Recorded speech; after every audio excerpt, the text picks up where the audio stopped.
അസ്സലാമു അലൈക്കും വറഹ്മത്തുള്ളാഹി തആല വബറകാത്തു. കുഞ്ഞിനെ മടിയിൽ വെച്ചിരിക്കുകയാണ് ഐഷുമ്മ. അതെ മോനെ, ഷാമോനെ. എന്തുമ്മ?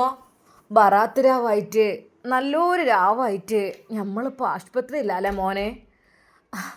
പേരവിടെ പൂട്ടിക്കെടുക്കുകയാണ്. അതെ, യാസീനും ഇതൊക്കെ പെരിയുന്ന ഓതണ്ടിതേനും ഉമ്മ. അങ്ങനെയൊക്കെ ഉണ്ടോ ഉമ്മ? വീട്ടിൽ നിന്ന് തന്നെ ഓതണമെന്ന്?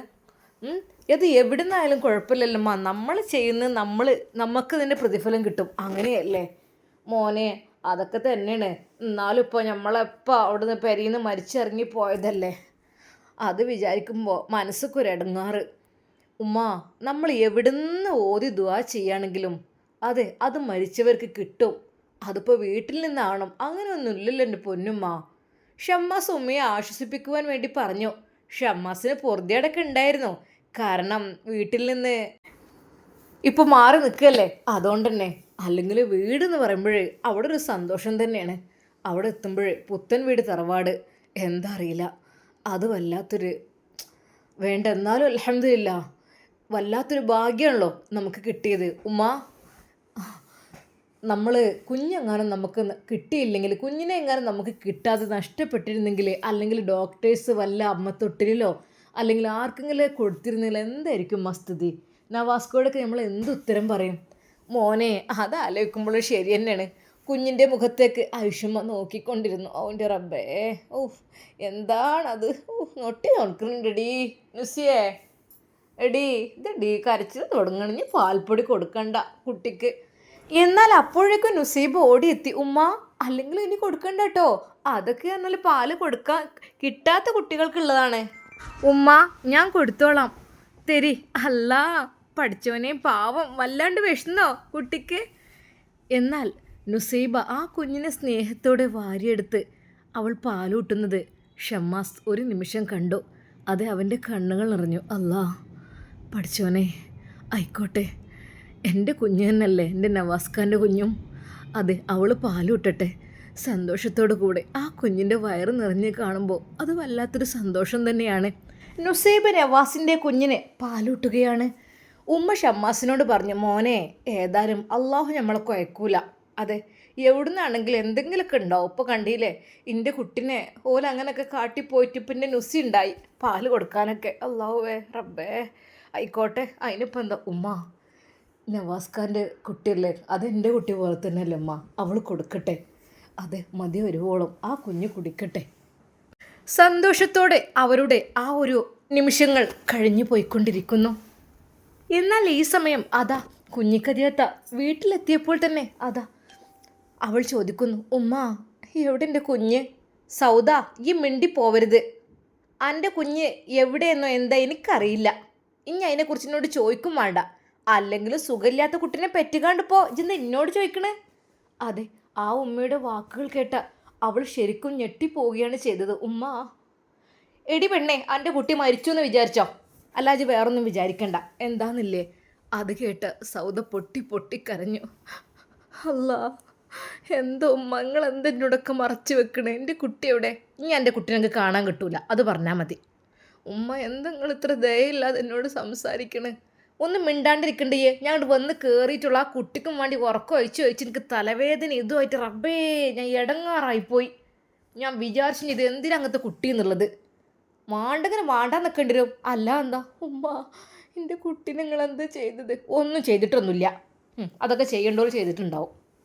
ഉമ്മ, ഈ അതിനെക്കുറിച്ച് ഞാൻ മിണ്ടന്നെ വേണ്ട, ഞാൻ അതിനെക്കുറിച്ച് ചിന്തിക്കും വേണ്ട. എനിക്ക് വേറെ കാര്യം ചിന്തിക്കാനുള്ള സമയക്കണേ. ഇനി ആ കുട്ടീനെ കുറിച്ച് ചിന്തിക്കണ്ട. എന്നാൽ വളരെയധികം വിഷമകരമായ ഘട്ടത്തിലൂടെയായിരുന്നു സൗദ കഴിഞ്ഞു പോകുന്നത്. അതെ, അവളുടെ ഇരുമാറുകളും പാല് കൊണ്ട് നിറഞ്ഞ്, അതെ, കുഞ്ഞിന് കുടിക്കുവാനുള്ള എല്ലാ അള്ളാഹു സജ്ജീകരിച്ചിട്ടുണ്ടല്ലോ, അത് നിറഞ്ഞ് തുളുമ്പുകയായിരുന്നു. അവൾക്ക് വല്ലാത്ത ശക്തമായ വേദന. ഒരു നിമിഷം അവൾ വിചാരിക്കുകയായിരുന്നു, റബ്ബേ എൻ്റെ കുഞ്ഞിനെ ഒന്ന് കിട്ടിയിരുന്നെങ്കിൽ എന്ന്. എന്നാൽ അവൾ എന്ത് ചെയ്യണം എന്ന് അറിയാതെ എങ്ങനെയൊക്കെയോ യൂട്യൂബിലൊക്കെ നോക്കിയിട്ട് അത് ചുടുവെള്ളമൊക്കെ പിടിച്ച് ആ പാല് കുറെ ഞെക്കിക്കളഞ്ഞ് അങ്ങനെയൊക്കെ ചെയ്യുകയാണ്. ശക്തമായ വേദന, പനിയുമുണ്ട്. ഉമ്മ, എനിക്ക് കഴിയണില്ലമ്മ. എന്താടി, അതിന് പല വഴികളുണ്ട് പാലില്ലാതാക്കാൻ. പാല എൻ്റെ പ്രശ്നം? അതെ കുറച്ച് കാബേജിൻ്റെ അല്ലാണ്ട് വെച്ച് കാണാണ്ട് ഇട്ടാളാ. അല്ലെങ്കിലേ നല്ല തളിച്ച വെള്ളം മുക്കിക്കാണ്ട് അങ്ങോട്ട് പിടിച്ചൂട്, ഒക്കെ അങ്ങോട്ട് വറ്റിപ്പോയിക്കോളും. അല്ലെങ്കിൽ ഇനിയിപ്പോൾ അത് ആർക്കാ അത് വെച്ചുകൊണ്ട് നിന്നിട്ടൊന്നും കാര്യമില്ലല്ലോ. ഉമ്മ, എന്നാൽ സൗദക്ക് ഏറെക്കുറെ കാര്യങ്ങൾ മനസ്സിലാവുകയാണ്. ഉമ്മ, എന്താ പറ്റിയതിൻ്റെ കുട്ടിക്ക്? എടി, എൻ്റെ കുട്ടി ഇല്ലാതെ ഇരിക്കണ്, ഇനി അതിനെക്കുറിച്ച് ചിന്തിക്കണ്ട. ഇനി കിട്ടൂല ഇതിനെ, അത് പോയി. ഇനി പരലോകത്ത് നിനക്ക് കാണാം. അതെ, ഒരു ഉമ്മ ഇത്രമാത്രം ക്രൂരയാകുന്ന ഉമ്മ. സൗദ വിങ്ങി പൊട്ടിക്കരഞ്ഞു. അള്ളാഹുവേ, എൻ്റെ കുട്ടിക്ക് എന്താ റബ്ബേ സംഭവിച്ചത്? എൻ്റെ കുട്ടി എവിടെ റബ്ബേ? അല്ലാ. സൗദ, അവിടെ പോയി കിടന്നോ മതിയാർക്ക്. എൻ്റെ ഫോണുണ്ട് കാട്ടിക്ക. എന്തിനാ? ഇങ്ങോട്ട് കൊണ്ടടി എൻ്റെ ഫോണ്. ഉമ്മ ഫോൺ അവളേക്ക് പിടിച്ചു വാങ്ങി. ഇനി ഫോണിൽ കൂടെ അതും ഇതൊന്നും വേണ്ട, ഒരു ബന്ധവും വേണ്ട, എല്ലാ ബന്ധവും ഇതോടുകൂടി നിർത്തുക. എനിക്ക് പുതിയ ഒരു ബന്ധം ഉണ്ടാകുകയാണ്, ഇനി പഴയത് നമുക്ക് നോക്കണ്ട. എന്നാൽ സൗദ, ഉമ്മ അതെനിക്ക് തരുമ്മ. ആര് വിളിക്കുന്നിട്ടാ? എൻ്റെ പുതിയ അപ്പളിഞ്ഞ് വിളിക്കുന്നില്ലേ? വിളിച്ചിട്ടില്ലല്ലോ ചങ്ങായി. ഇത്രയും ദിവസമായിട്ടൊന്നും വിളിച്ചിട്ട് പോലുമില്ല. അല്ലേ ഇപ്പോൾ ഒന്ന് വിളിച്ചൂടെ? വിളിച്ചില്ലല്ലോ. പ്രസവം കഴിഞ്ഞ് ഒക്കെ കഴിഞ്ഞ് വലിയ തറവാട്ടുകാരാ വിളിച്ചത് തന്നെയല്ലേ ചങ്ങായി. ഇനിയിപ്പോൾ ആർക്ക് വിളിക്കാനാടി എനിക്ക്? ഇജ് വല്ല തെറ്റിലും പെട്ടുപോയാലേ ഇനിയിപ്പോൾ അതും എൻ്റെ തലയിൽ ഏൽക്കേണ്ടി വരും. ഇങ്ങോട്ട് കാട്ടിക്കാ ഫോണ് എന്ന് പറഞ്ഞിട്ട് ശക്തമായായിരുന്നു ഉമ്മ ഫോൺ പിടിച്ച് വലിച്ച് വാങ്ങിയത്. എന്നാൽ അതെല്ലാം കണ്ടുകൊണ്ട് അതാ അനിയത്തി അവിടെ നിൽക്കുന്നു. ശരിക്കും ഉമ്മയുടെ പ്രവൃത്തി കണ്ടപ്പോൾ അവൾക്ക് ചിരിയാണ് വന്നത്. എന്തിനമ്മ ഫോണൊക്കെ വാങ്ങണത്? എന്താടി അനക്ക് എന്തിൻ്റെ കേടാ? ഫോൺ വാങ്ങാഞ്ഞാലേ ആർക്കെങ്കിലൊക്കെ വിളിച്ചു കാണ്ടേ ഓളെ വിശ്വസിക്കാനൊന്നും പറ്റൂല. എന്നാൽ തൻ്റെ സകല പ്രതീക്ഷകളും നഷ്ടപ്പെട്ടു. അതെ, ഉമ്മ ആ നിമിഷം തന്നെ ഫോണ് സ്വിച്ച് ഓഫ് ആക്കി. ഉമ്മ എവിടെയോ എടുത്തു വെച്ചു. ഉമ്മ, ആ ഫോണും തരുമ്മ, എനിക്ക് കുറച്ച് അതിലെങ്കിലും നോക്കിയിട്ട് എന്തെങ്കിലുമൊക്കെ. എന്ത്? എനിക്ക് ഒരു തേങ്ങക്ക് ഞാൻ തരൂല, എനിക്ക് ആർക്കെങ്കിലൊക്കെ വിളിക്കാനായിരിക്കും. ഉമ്മ, അത് പൈസയൊക്കെ വരുമ്പോൾ പൈസയൊക്കെ വന്നാലേ അക്കൗണ്ടിൽ അവിടെ ഉണ്ടാവുമല്ലോ. അതിനിപ്പോൾ ഫോൺ വേണമെന്നൊന്നുമില്ല, എൻ്റെ അടുത്ത് ഏതായാലും ഗൂഗിൾ പേയും ഇല്ല. അതൊക്കെ അവിടെ കിടക്കട്ടെ, വന്നതൊക്കെ അവിടെ ഉണ്ടാവുമല്ലോ. അല്ല, ഫോൺ വേണമെന്ന് ഒരു നിർബന്ധമില്ലല്ലോ. അല്ലേ ഇപ്പോൾ പണ്ടത്തെ കാലത്ത് ഫോൺ ഉണ്ടായിട്ടേനോ അക്കൗണ്ടിലേക്ക് പൈസ ഇടലും വലിച്ചാലൊക്കെ. ജിന്നെ കൊണ്ട് പറയിപ്പിക്കണ്ട ഓരോന്ന്. എന്തെങ്കിലും തിന്നാനും കുടിച്ചാലും നോക്കിക്കോ. എന്നാൽ ഈ നിമിഷം തന്നെ അതാ അവർ വിളിക്കുന്നു നേരെ സത്താറിന്. ഹലോ, സത്താറേ മോനെ, എന്തായാലും കുറച്ച് തിന്നാനും കുറച്ച് സാധനങ്ങളൊക്കെ കൊടുന്നിട്ടോ. സൗദക്ക് നല്ലത് ഇതിനുള്ളതേ. നല്ല കുറച്ച് മരുന്നും കാര്യങ്ങളൊക്കെ ഒന്ന് വേണം, ഒന്ന് നന്നാവാനേ. അല്ലാതെ ഇപ്പോൾ കണ്ണി കണ്ടോലെ കുട്ടികളെ പറ്റിച്ചിട്ട് ഇപ്പോൾ ഓൾക്കോളെ തടി നോക്കാൻ ഞാൻ പറ്റൂലല്ലോ. എന്തൊക്കെയുമ്മ വേണ്ടത്? ഒക്കെ ഞാൻ പറയുന്നുണ്ട്, വാ. അങ്ങനെ അതാ പ്രസവരക്ഷ കൊടുക്കുവാൻ വേണ്ടിയിട്ടുള്ള സാധനങ്ങളെല്ലാം എഴുതി കൊടുക്കുന്നു. അതെ, പിന്നുണ്ടല്ലോ മോനെ, നല്ല മട്ടത്തിൽ വാങ്ങിക്കോ. ഓല വിചാരം എന്താ അവിടെ പ്രസവവും കാര്യങ്ങളൊക്കെ നടക്കുള്ളൂന്നോ? സൗദ, എൻ്റെ അക്കൗണ്ടിൽ ഇപ്പോൾ എത്ര പൈസ ഉണ്ട്? ഉമ്മയുടെ ആ ഒരു ചോദ്യം കേട്ടപ്പോൾ അവൾ ഒരു നിമിഷം, അത് എനിക്കറിയില്ല. അറിയാതിരിക്കൂലല്ലോ, എനിക്ക് അങ്ങനെ ബാലൻസ് നോക്കണ പണിയല്ലേ. ഫോണിൽ നോക്കിയപ്പോൾ അതൊക്കെ അറിയല്ലോ, ഇജിപ്പോൾ അത് നോക്കാതെ നിൽക്കൂല. അത് പിന്നെയും അവിടുന്ന് അയച്ചു തന്ന ആ ഒരു പൈസ, അത് അവൾ തൽക്കാലം മിണ്ടാതെ അവിടെ വെച്ചു. ഇല്ലാതിരിക്കൂല, ജാന കള്ളത്തിയാണ്. ഇപ്പം എനിക്ക് മടിയേക്കണ്, ഒക്കെ കണക്കന്നെ. കണ്ടില്ല, പെരി എന്തൊക്കെ ആയി. ഇപ്പോൾ പെരിയിൽ നിൽക്കലും കൂടി ആയപ്പോൾ പൈസ ഇത്തരം ഉണ്ടണില്ല. എന്താന്നില്ലേ ഇത്ര അങ്ങോട്ട് കുറച്ച് ഏറിപ്പോ ഞാൻ പറഞ്ഞാൽ. സത്താറിനെ സാധനങ്ങളെല്ലാം വാങ്ങുവാൻ പറഞ്ഞയച്ചു. ഉമ്മ എന്തിനീ സത്താർക്കാനെ കൊണ്ട് ഇങ്ങനെ ഓരോന്ന് കൊണ്ടിരിക്കണത്? പിന്നെ ആരടി? എൻ്റെ ബാപ്പ വരുമോ? എൻ്റെ മാപ്പിള വരുമോ? ഇതൊക്കെ കൊണ്ടുതരാൻ?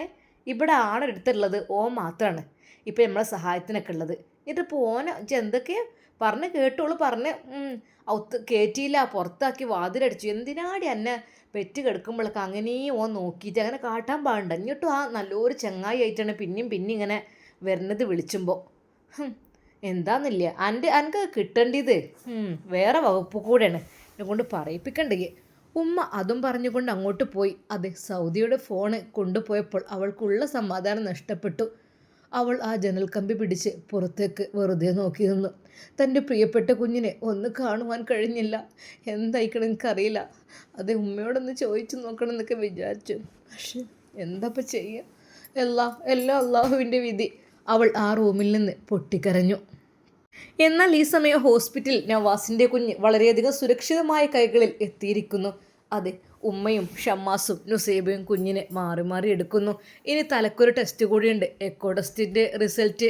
അതറിഞ്ഞപ്പോൾ തന്നെ കുഴപ്പമില്ലെന്ന് നുസൈബ പറഞ്ഞു. അതെ, ഡോക്ടർ അത് തന്നെ പറഞ്ഞു. അത് ജനനത്തിൽ കരഞ്ഞില്ലെങ്കിൽ അങ്ങനെ ഹോൾസ് ഉണ്ടാകും, പിന്നെ അതങ്ങ് അടഞ്ഞു പോകും, അത് എല്ലാവർക്കും ഉണ്ടാകുന്നതാണ് എന്നും പറഞ്ഞു. എന്നാൽ ഈ സമയം ഇനിയിപ്പോൾ ഹെഡിനുള്ളൊരു ടെസ്റ്റ് കൂടെ ഉണ്ട്. കാരണം തലക്ക് എന്തെങ്കിലും ഞരമ്പിന് എന്തെങ്കിലും ക്ഷതം എന്തെങ്കിലും ഏറ്റിട്ടുണ്ടോ എന്നറിയുവാൻ വേണ്ടിയിട്ട്. മോനെ, അതും കൂടിയും കഴിഞ്ഞാൽ നമുക്ക് പോവേനല്ലേ. ഉമ്മ ഒന്നും കൊണ്ട് വിഷമിക്കണ്ട. എനിക്കറിയാം ഉമ്മാൻ്റെ പ്രധാനപ്പെട്ട കാര്യം. ഇന്ന് നമ്മുടെ ഉസ്താദിൻ്റെ ക്ലാസ്സുള്ള ദിവസമാണ് മോനെ. ബറാത്ത് എന്ന് വെച്ചാൽ പുണ്യമാക്കപ്പെട്ട രാവല്ലേ. ആ ഉമ്മ, ശരിയാണ്. അതെ, നമ്മൾ ആയുസ്സിന് വേണ്ടിയിട്ടും നമ്മളെ ഭക്ഷണ വിശാലതയ്ക്ക് വേണ്ടിയിട്ടും ആരോഗ്യത്തിന് വേണ്ടിയിട്ടൊക്കെ നമുക്ക് ദുആ ചെയ്യണം, ഒക്കെ കണക്കാക്കണ ദിവസം കൂടെയല്ലേ. അപ്പോൾ നമ്മൾ നല്ല മട്ടത്തിൽ അതിനെന്താ, നമുക്ക് നോമ്പ് നോക്കാലോ. ഇവിടെ കുഴപ്പമില്ലാത്ത റൂമാണ് നമുക്ക് കിട്ടിയിട്ടുള്ളത്. അതെ, നമുക്ക് നോമ്പ് ഇവിടുന്ന് തന്നെ പിടിക്കാമല്ലോ. അതിനെന്താ, പിന്നെ യാസീനും ഇവിടുന്ന് ഓതാ. അതിനൊക്കെയുള്ള സൗകര്യങ്ങളും കാര്യങ്ങളൊക്കെ ഇവിടെ ഉണ്ടല്ലോ തൊട്ടടുത്ത് പള്ളിയുണ്ട്, അതിൽ നിന്ന് ബാങ്ക് കേൾക്കുന്നുണ്ട്. മോനെ, ഇന്ന് ഉസ്താദ് ബറാത്തിനെ കുറിച്ച് ക്ലാസ് എടുക്കുന്നൊക്കെ പറഞ്ഞിരുന്നു മോനെ. അതിനെന്തോ അത് കേൾക്കാനുള്ള സൗകര്യം ഇവിടെ ഉണ്ട് മോനെ. അതെ ഇന്ന് നിങ്ങളവിടെ ക്ലാസ്സിൽ ഹാജരായിട്ടില്ല എങ്കിലും ഇവിടെ ഈ റൂമിൽ വെച്ച് ഞാനത് കേൾപ്പിച്ചു തരും മോനെ. ഓൺലൈനായിട്ട് കേൾക്കല്ലേ. അതെ അത് പറ്റൂലേ. അല്ലാതെ എന്താ മോനെ ചെയ്യുക, നമുക്ക് അതിനുള്ള ഭാഗ്യമെങ്കിലും ഉണ്ടാകട്ടെ. എന്നാൽ അല്പസമയം കഴിഞ്ഞപ്പോൾ ഉസ്താദിൻ്റെ ക്ലാസ് തുടങ്ങാനുള്ള സമയമായി.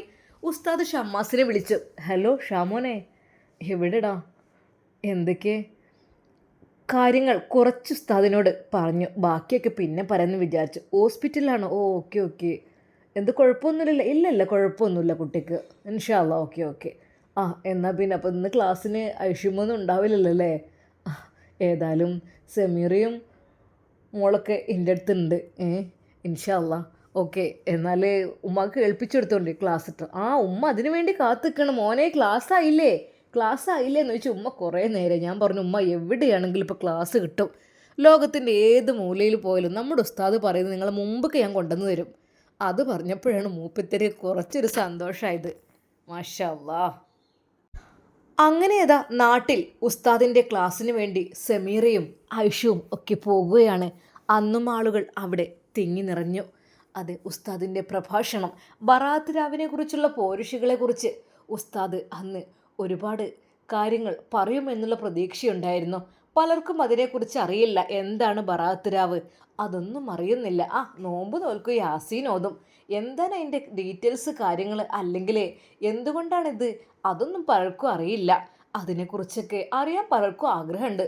എന്നാൽ ഉസ്താദിനോട് അതിൻ്റെ തലേ ദിവസം തന്നെ ഓരോ കത്തുകൾ എല്ലാവരും കൊടുത്തേക്കുന്നുണ്ട്. ഉസ്താദേ, ബറാത്ത് രാവിനെ കുറിച്ചുള്ള ക്ലാസ് ഞങ്ങൾക്കൊന്ന് എടുത്തു തരുമോ, ഞങ്ങൾക്ക് അതിനെക്കുറിച്ച് അറിയില്ല ഉസ്താദേ. അങ്ങനെ പല നോട്ടീസുകളും തലേ ദിവസം തന്നെ വന്നുകൊണ്ടിരുന്നു. എന്നാൽ ഉസ്താദ് അത് സമീറയോട് പറഞ്ഞു. ഷെമി, നോക്ക്, ഒരുപാട് കത്തുകൾ വന്നിട്ടുണ്ട്. എവിടെ നോക്കട്ടെ? അവൾ അതെല്ലാം വായിച്ചു. എൻ്റെ ഉസ്താദേ, അതെ, ബറാത്ത് രാവിനെ കുറിച്ചാണ്. പറഞ്ഞു കൊടുക്കൂ. എന്തായാലും തീർച്ചയായും ആളുകൾ ഒരുപാട് ആഗ്രഹിക്കുന്നുണ്ട് എന്ന് മനസ്സിലായി. ഇൻഷാ അല്ലാ. എന്നാൽ പിന്നെ അങ്ങനെ ചെയ്യാം. അങ്ങനെ ഉസ്താദ് അന്നും പതിവ് പോലെ ക്ലാസ്സിന് വേണ്ടി അവിടെ എത്തി. അതെ, പതിവ് പോലെ അദ്ദേഹം സ്റ്റേജിലേക്ക് വരുമ്പോൾ തക്ബീർ ചൊല്ലി എല്ലാവരും സ്വീകരിച്ചു. അദ്ദേഹം മൈക്ക് പോയിന്റിലെത്തി. അസ്സലാമു അലൈക്കും വറഹ്മത്തുള്ളാഹി തആല വബറകാതുഹു. എൻ്റെ സ്നേഹം നിറഞ്ഞ എൻ്റെ പ്രിയപ്പെട്ട ഗുരുനാഥന്മാരെ, പ്രിയപ്പെട്ട ഉമ്മമാരെ, ഉപ്പമാരെ, സഹോദരങ്ങളെ, പ്രിയപ്പെട്ട കൊച്ചനിയന്മാരെ, അനിയത്തിമാരെ, എല്ലാവർക്കും അസ്സലാമു അലൈക്കും. നമ്മളിന്നിവിടെ ഒരുമിച്ച് കൂടിയതിൻ്റെ ഉദ്ദേശം പലർക്കും അറിയായിരിക്കുമല്ലോ അല്ലേ? ബറാത്തിനെ കുറിച്ച് ഒന്ന് രണ്ട് വാക്ക് പറയുവാൻ വേണ്ടിയിട്ട് എൻ്റെ പ്രിയപ്പെട്ട സഹോദരങ്ങൾ എന്നോട് പറഞ്ഞു. അതുപ്രകാരം എന്തൊക്കെ തന്നെയാലും എന്നെക്കൊണ്ട് കഴിയുന്നത് ഒന്ന് പറയാമെന്ന് വിചാരിച്ചു. അതിനു മുമ്പായിട്ട് നമുക്ക് ഒരു ദുആ ചെയ്യാം. കാരണം നമ്മളിൽ നിന്ന് മരണപ്പെട്ടു പോയ ഒരുപാട് ആളുകളുണ്ട് അല്ലേ? ഉമ്മമാർ, ഉപ്പമാർ, ഭാര്യ, മക്കൾ, അവരുടെയൊക്കെ ഖബറിടം അല്ലാഹു സുബ്ഹാനഹു വ തആല പരിശുദ്ധമാക്കപ്പെട്ട രാവിൻ്റെ ഹക്ക് ജാ ബർക്കത്ത് കൊണ്ട് സ്വർഗ പൂങ്കാവനം ആക്കി കൊടുക്കട്ടെ. എന്തെങ്കിലും തെറ്റുകുറ്റങ്ങൾ അവരുടെ ജീവിതത്തിൽ വന്നിട്ടുണ്ടെങ്കിൽ അള്ളാഹു സുബ്ഹാനഹു വ തആല അത് പുറത്തു കൊടുക്കട്ടെ. ആമീൻ. ഇൻഷാ അല്ലാ ഇന്നല്ലെങ്കിൽ നാളെ നമ്മളും ഈ ഒരു ലോകം വിട്ടു പോകും അല്ലേ? അതെ, ഇന്ന് നമ്മൾ വളരെയധികം വലിയ കൊട്ടാരത്തിൽ, ഫ്ലാറ്റിൽ, വലിയ വലിയ വീടുകളിൽ താമസിക്കുന്നവരായിരിക്കും. എന്നാൽ നാളെ നമ്മളൊരു പക്ഷേ 6 അടി മണ്ണിന് അടിയിലായിരിക്കും. അതെ, അത് മാത്രമാണ് നമുക്കുള്ളത്. ഒന്ന് മലർത്തി കെടുക്കുവാൻ വരെ, അല്ലെങ്കിൽ മലർന്ന് കെടുക്കുവാൻ വരെ നമുക്ക് സ്ഥലമില്ല. ചെരിഞ്ഞിട്ടാണ് കിടക്കുക അല്ലേ? അതൊക്കെ വെച്ച് നോക്കുകയാണെങ്കിൽ അൽഹംദുലില്ലാ നമ്മളൊക്കെ എത്രമാത്രം സ്വർഗത്തിലാണ് ജീവിക്കുന്നത്. പക്ഷേ നമുക്ക് മരണപ്പെട്ട് കഴിഞ്ഞാലും നമ്മുടെ ഖബറിടം വിശാലമാകണം. അതെ, അതൊരിക്കലും കുടുസായി പോകരുത്. അള്ളാഹുവിനോട് നിരന്തരം പ്രാർത്ഥിക്കണം. അതെ, നന്മകൾ ചെയ്യണം, നല്ലത് മാത്രം ചെയ്യുക. ഇൻഷാ അല്ലാ അള്ളാഹു സുബ്ഹാനഹു വ തആല നമ്മെ എല്ലാവരെയും സ്വാലിഹീങ്ങളിൽ ഉൾപ്പെടുത്തി അനുഗ്രഹിക്കട്ടെ. ആമീൻ യാ റബ്ബൽ ആലമീൻ. നമുക്ക് വിഷയത്തിലേക്ക് പ്രവേശിക്കാം. ബറാഅത്ത് രാവ്, അതല്ലേ നാം എല്ലാവരും ആകാംക്ഷയോടെ കാത്തിരുന്ന ബറാഅത്ത് രാവ്. അതെ, റമദാനിന് ഇനി എണ്ണാവുന്ന ദിവസങ്ങൾ മാത്രമാണ് ബാക്കിയുള്ളത്. റഹ്മത്തിൻ്റെ വാതിലുകൾ തുറക്കുവാൻ പോവുകയാണ്. അതിന് മുന്നോടിയായുള്ള ഈ ഒരു ബറാഅത്ത് രാവ് അത് വളരെയധികം പൗരുഷാക്കപ്പെട്ട രാവാണ്. പ്രിയമുള്ളവരെ, നിങ്ങളെല്ലാവരും ദുആയിൽ ഉൾപ്പെടുത്തുക. അതെ, ഈ വിനീതൻ നിങ്ങളെയും ദുആയിൽ ഉൾപ്പെടുത്തും. അതുപോലെ നിങ്ങൾ എനിക്കും കുടുംബത്തിനും വേണ്ടിയിട്ട് ദുആ ചെയ്യുക. നമ്മളെയൊക്കെ അല്ലാഹു സുബ്ഹാനഹു വ തആല നാളെ ജന്നാത്തുൽ ഫിർദൗസിൽ ഒരുമിച്ച് കൂട്ടി അനുഗ്രഹിക്കട്ടെ. ഈ ഇവിടെ കാണുന്ന ജനാവലികൾ ഓൺലൈനായിട്ട് അതേ ക്ലാസ് കേൾക്കുന്ന ഒരുപാട് ആളുകളുണ്ട്. അവർക്കൊക്കെ അല്ലാഹു സുബ്ഹാനഹു വ തആല ഖൈറും ബർക്കത്തും പ്രദാനം ചെയ്യട്ടെ. നമ്മെ എല്ലാവരെയും ജന്നാത്തുൽ ഫിർദൗസിൽ ഒരുമിച്ച് കൂട്ടി അനുഗ്രഹിക്കട്ടെ. ആമീൻ. പ്രിയമുള്ളവരെ, ബറാഅത്ത് രാവ് അല്ലേ? മുസ്ലിം ലോകം ആദരിക്കുന്ന പ്രധാനപ്പെട്ട രാവാണ് ഷഅബാൻ 15-ാം രാവ്. ലൈലത്തുൽ മുബാറക്ക, ലൈലത്തുൽ റഹ്മത്ത്, ലൈലത്തുൽ ബറാഅത്ത്, ലൈലത്തുൽ സ്വഹ് എന്നീ പേരുകളിലും ഈ ദിനം അറിയപ്പെടുന്നു. പരിശുദ്ധമാക്കപ്പെട്ട അള്ളാഹുവിൻ്റെ കലാമായ സൂറത്ത് ദുഖാനിൽ പരാമർശിക്കപ്പെട്ട ലൈലത്തുൽ മുബാറക്ക ഷഹബാൻ 15-ാം രാവാണെന്ന് പല ഖുർആൻ വ്യാഖ്യാതാക്കളും രേഖപ്പെടുത്തിയിട്ടുണ്ട്. ആ രാവിൽ സർവ്വകാര്യങ്ങളും വേർതിരിച്ച് എഴുതപ്പെടുമെന്ന് ഖുർആൻ പ്രഖ്യാപിക്കുന്നു. സൂറത്ത് ദുഖാൻ ജനനം, ജീവിതം, മരണം, പരിണാമം, രക്ഷ, ശിക്ഷകൾ, അനുഗ്രഹങ്ങൾ തുടങ്ങി ഇഹപരലോകവും മനുഷ്യജീവിതവുമായി ബന്ധപ്പെട്ട സർവ്വകാര്യങ്ങളും വേർതിരിച്ചെഴുതപ്പെടുന്ന രാവ് എന്നർത്ഥം. വിശുദ്ധ ഖുർആൻ ലൗഹുൽ മഹ്ഫൂൽ എന്ന സുരക്ഷിത ഫലകത്തിൽ നിന്ന് ഭൂമിയോടടുത്ത് നിൽക്കുന്ന ആകാശത്തേക്ക് ഇറക്കി എന്നതും ഈ രാവിൻ്റെ പ്രത്യേകതയാണ്. അപ്പോൾ ബറാഅത്ത് രാവിൻ്റെ പ്രത്യേകതകളാണ് കേട്ടോ എൻ്റെ പ്രിയപ്പെട്ട സഹോദരങ്ങൾ കേട്ടുകൊണ്ടിരിക്കുന്നത്. എന്നാൽ ശേഷം അല്പാൽപമായി 23 വർഷങ്ങൾ കൊണ്ട് നബി സല്ലല്ലാഹു അലൈഹി വസല്ലമ തങ്ങൾക്ക് അവതരിച്ചു.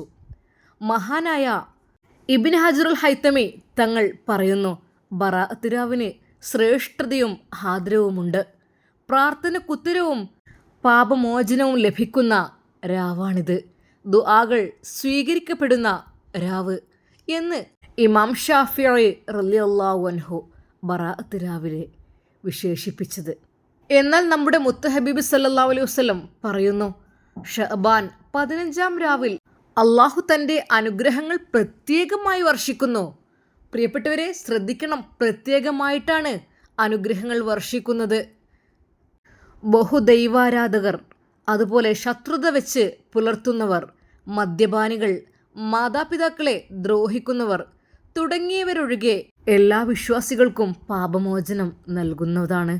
അതുകൊണ്ട് ആരും ഇന്നത്തെ ഈ ദിവസം നഷ്ടപ്പെടുത്തരുത്. പ്രാർത്ഥനയുടെ നിരവധി മര്യാദകൾ രേഖപ്പെടുത്തിയ കൂട്ടത്തിൽ ഇമാം ഗസാലി റളിയല്ലാഹു അൻഹു ഒന്നാമതായി രേഖപ്പെടുത്തിയത് വിശിഷ്ട ദിവസങ്ങളും സമയങ്ങളും ഒക്കെയാണ്. സമയങ്ങളും പ്രത്യേകമായി ശ്രദ്ധിക്കണമെന്നാണ് ഇദ്ദേഹം പറയുന്നത്. എന്നാൽ ഒന്നുകൂടി നമുക്ക് കേൾക്കാം ഇതിന് തെളിവായിട്ട്. എൻ്റെ പ്രിയപ്പെട്ടവരെ, നിങ്ങൾക്ക് മുഷിയുന്നുണ്ടോ? ഇത് നമ്മൾ അറിഞ്ഞിരിക്കണം. ബറാഅത്ത് രാവിൻ്റെ പ്രത്യേകതകൾ അറിഞ്ഞിരിക്കണം. അതുകൊണ്ടാണ് ആയിഷ റളിയല്ലാഹു അൻഹുവിൽ നിന്ന് ഒരു വിവരണം ശ്രദ്ധിക്കുക. ഒരു രാത്രിയിൽ നബി സല്ലല്ലാഹു അലൈഹി വസല്ലമയെ ഞാൻ വീട്ടിൽ കണ്ടില്ല. അതെ, ആയിഷ ബീവി കണ്ടില്ല മുത്ത് ഹബീബ് സല്ലല്ലാഹു അലൈഹി വസല്ലമയെ. അന്വേഷിച്ചിറങ്ങിയപ്പോൾ മദീന ഖബർസ്ഥാനിൽ, അതായത് ജന്നത്തുൽ ബഖയിൽ, സിയാറത്തിലും പ്രാർത്ഥനയിലും മുഴുകിയതായിട്ട് കണ്ടു. തുടർന്ന് നബി സല്ലല്ലാഹു അലൈഹി വസല്ലമ ആയിഷ റളിയല്ലാഹു അൻഹയോട് വിവരിച്ചു കൊടുത്തു. ഇത് ഷഅബാൻ 15-ാം രാവാണ്. കൽബ് ഗോത്രക്കാരുടെ ആട്ടിൻപറ്റത്തിൻ്റെ രോമങ്ങളെക്കാൾ, അതിനേക്കാൾ കൂടുതൽ എണ്ണം അനുഗ്രഹവർഷവും പാപമുക്തിയും അള്ളാഹു തൻ്റെ അടിമകൾക്ക് പ്രദാനം ചെയ്യുന്ന രാവാണിത്. അതെ, ഒരാടിൻ്റെ രോമം, അത് അധികം രോമമുള്ള ആടിൻ്റെ കാര്യമാണ് പറഞ്ഞത്. അത് എത്ര പാപങ്ങളുണ്ടെങ്കിലും അള്ളാഹു പുറത്തു കൊടുക്കുന്ന ഈ ദിവസം നമ്മൾ ചോദിക്കണം പഠിച്ച റബ്ബിനോട്. എന്നാൽ മറ്റൊരു ഹദീസ്, കാരണം മുത്ത് ഹബീബ് സല്ലല്ലാഹു അലൈഹി വസല്ലം ഈ രാത്രിയിൽ ദീർഘനേരം നിസ്കാരത്തിലും സുജൂദിലും മുഴുകിയിരുന്നു.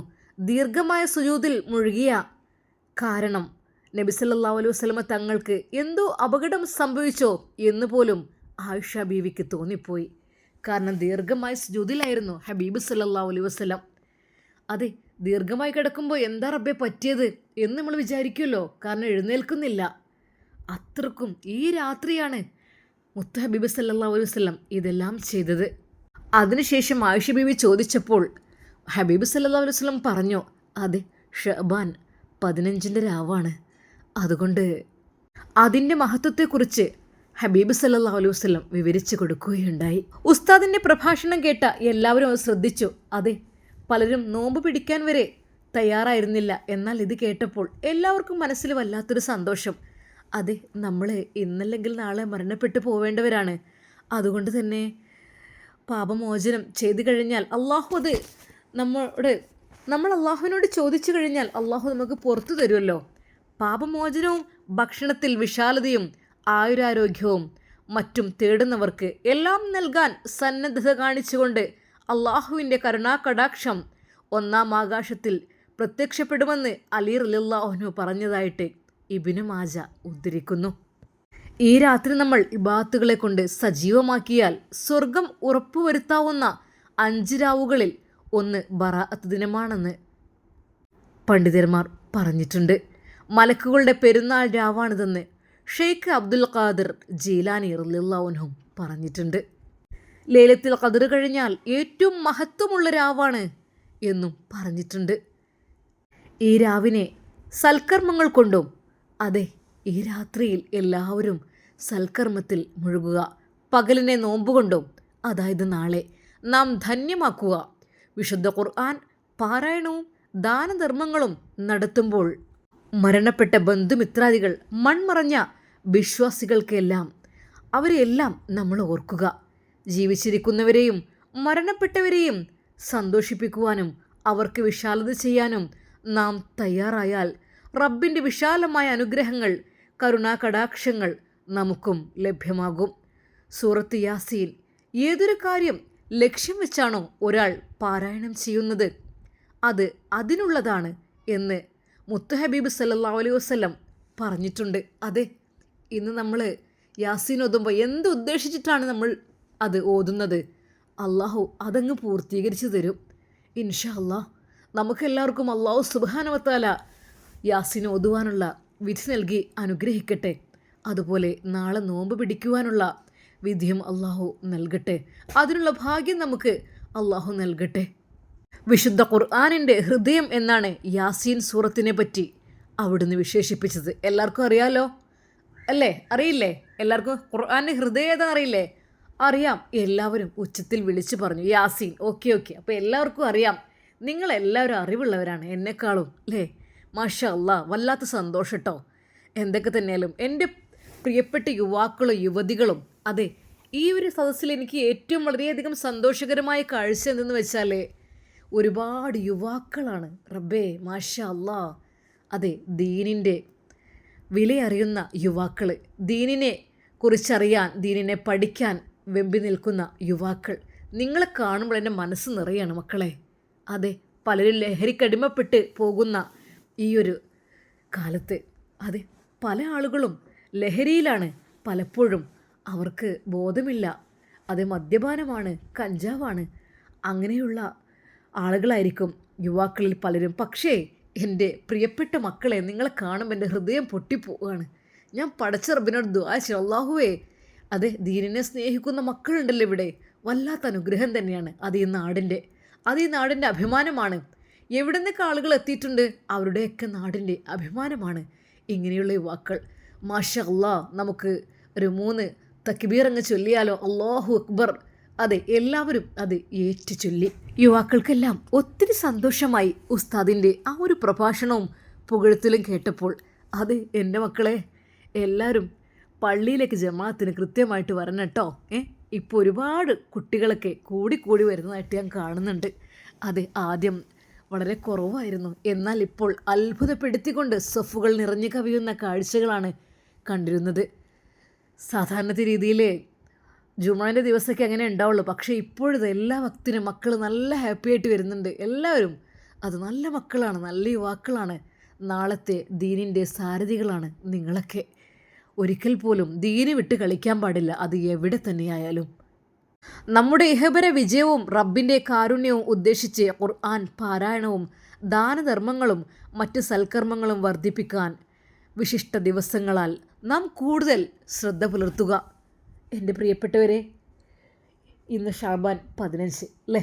അത് കഴിഞ്ഞാൽ 15 ദിവസം കൂടി കഴിഞ്ഞാൽ പുണ്യങ്ങളുടെ പൂക്കാലമായ റമളാൻ നമ്മിലേക്ക് ആഗതമാവുകയാണ്. അല്ലാഹു സുബ്ഹാനഹു വ തആല ഒരുപാട് അമലുകൾ ചെയ്യുവാനുള്ള ദീർഘായുസ്സും ആഫിയത്തും അല്ലാഹു സുബ്ഹാനഹു വ തആല നമുക്ക് പ്രദാനം ചെയ്ത് അനുഗ്രഹിക്കട്ടെ. ആമീൻ. എൻ്റെ പ്രിയപ്പെട്ടവരെ, ഇന്ന് ഇത്രയുള്ള പ്രഭാഷണം. അത് ഇനി എൻ്റെ പ്രിയപ്പെട്ട എല്ലാ സഹോദരങ്ങളും ഇബാദത്തിലായി മുഴുകണം. അത് യാസീൻ ഓതണം, ഞാൻ പറഞ്ഞ പോലെ. അതുപോലെ തന്നെ എല്ലാം നിങ്ങൾ ചെയ്യണം.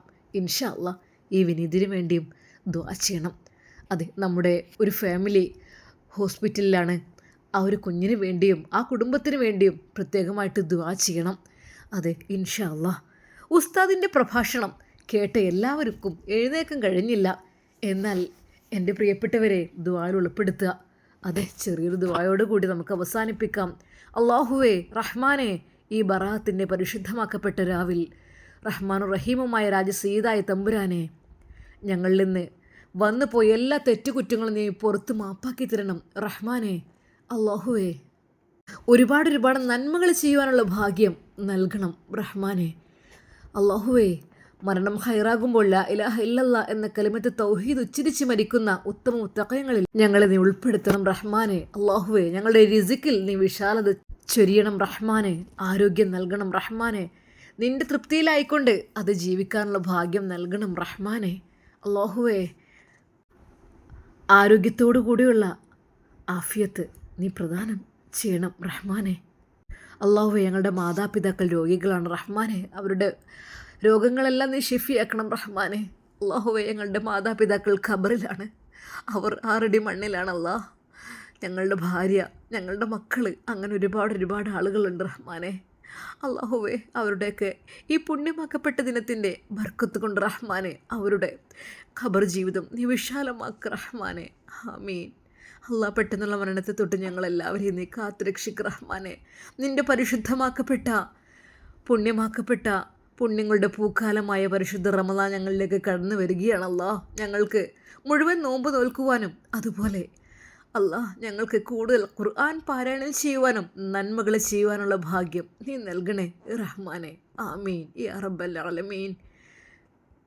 വആഖിറു ദഅ്വാനാ അനിൽ ഹംദുലില്ലാഹി റബ്ബിൽ ആലമീൻ. അസ്സലാമു അലൈക്കും വറഹ്മത്തുള്ളാഹി തആല വബറകാതുഹു. ഉസ്താദിൻ്റെ പ്രഭാഷണം കഴിഞ്ഞപ്പോൾ തന്നെ അത് എല്ലാ പ്രാവശ്യവും കൊടുക്കുന്ന പോലെ എല്ലാവർക്കും ഫുഡുണ്ടായിരുന്നു. അതിലൊരു പായസവും ഉണ്ടായിരുന്നു. അത് ഫുഡും പായസവും അത് സ്ഥിരമായി ഐഷുമ്മ തന്നെ ഏറ്റെടുത്തതായിരുന്നു. ഉസ്താദിൻ്റെ ക്ലാസ് എടുക്കുന്ന ദിവസം എല്ലാവർക്കും എന്തെങ്കിലും സ്പെഷ്യൽ ഫുഡ്, ഒന്നുകിൽ ബിരിയാണി അല്ലെങ്കിൽ മന്തി, അങ്ങനെ ഈ കൂട്ടത്തിൽ പായസം ഉണ്ടായിരുന്നു. അതുമ്മ പ്രത്യേകമായിട്ട് കൊടുക്കാൻ പറഞ്ഞതായിരുന്നു. എന്നാൽ എല്ലാവരും ഭക്ഷണം വാങ്ങാതെ ആരും പോകരുത്. പ്രിയപ്പെട്ടവരെ, ഭക്ഷണം നൽകി അവർക്ക് വേണ്ടി നമുക്കെല്ലാവർക്കും ദുആ ചെയ്യാം. അല്ലാഹു സുബ്ഹാനഹു വ തആല അവരുടെ സ്വതക്ക സ്വീകരിക്കട്ടെ. ആമീൻ യാ റബ്ബൽ ആലമീൻ. അങ്ങനെ അതാ എല്ലാവരും ഭക്ഷണവുമായി പിരിഞ്ഞു. എന്നാൽ അതെല്ലാം കേട്ടുകൊണ്ട് ഐഷുമ്മയുടെ കണ്ണുകൾ നിറഞ്ഞൊഴുകി. അല്ലാ, നീ സ്വീകരിക്കണേ അല്ലാ. മോനെ ഷാമോനും സത്യം പറഞ്ഞാൽ അത് മുഴുവനായിട്ട് കേട്ടു. ഉമ്മ ഒരുപാട് കൊടുക്കണം അല്ലേ നമുക്ക്? അതേ മോനെ, കൊടുക്കണം, ഒരുപാട് ഇനിയും കൊടുക്കണം. അള്ളാഹു സുബ്ഹാനഹു വ തആല സ്വീകരിക്കട്ടെ. ആമീൻ യാ റബ്ബൽ ആലമീൻ. അള്ളാഹുവേ ഇതിൻ്റെ ബർക്കത്ത് കൊണ്ട് എൻ്റെ കുട്ടിക്കൊന്നും സംഭവിക്കരുതേ അല്ലാ. എൻ്റെ കുട്ടി പൂർണ്ണ ആരോഗ്യവാനായി വരണേ അല്ലാ. ആമീൻ. നവാസിൻ്റെ കുഞ്ഞിനെ നോക്കി ഉമ്മ ദുആ ചെയ്തു. ഇൻഷാ അല്ലാ നാളെ ഡിസ്ചാർജ് ചെയ്ത് അവർക്ക് വീട്ടിലേക്ക് പോരാനാകുമോ? എന്തായിരിക്കും, നമുക്ക് കാത്തിരുന്ന് കാണാം. അതുവരേക്കും എല്ലാവർക്കും അസ്സലാമു അലൈക്കും വറഹ്മത്തുള്ളാഹി തആല വബറകാതുഹു.